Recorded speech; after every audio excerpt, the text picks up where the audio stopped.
My basic toolkit comes with everything you need. Here's an assortment of screws. If you lose a screw, you can use a replacement. It comes with brass reed tools for gapping and shaping reeds. It has pointed end, it has rounded and flat end, so it can work on any reed material out there.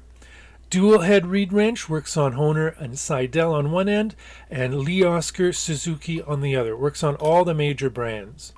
Here's a hockey stick that will help you support the reeds of the blow plate while they're still on the comb as you tune them.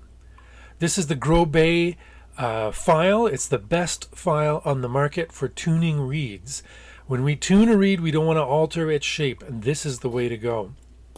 This is the reed support tool and plinker. It has a tail. It's made of springy high carbon steel. It looks lightweight, but it'll last a lifetime. It can get under any reed. Use it to plink.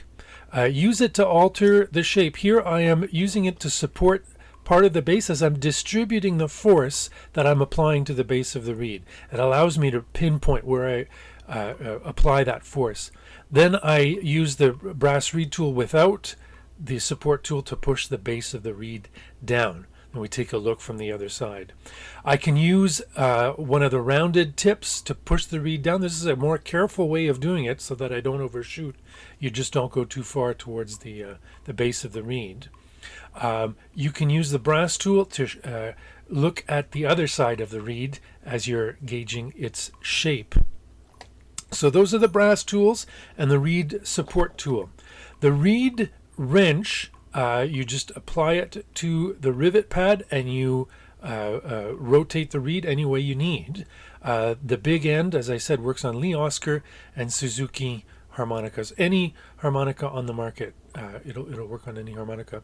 When we tune, we don't want to alter the reed shape, as I said. So this is how we do it. We support the end, we support the base, and we remove material from the base to lower the pitch. To raise the pitch, here I'm holding the tool. To raise the pitch, we remove material from the tip of the reed. If the reed plate is on the comb, I can tune the blow plate. I can tune the reed down by supporting the reed at the base and going in with the file.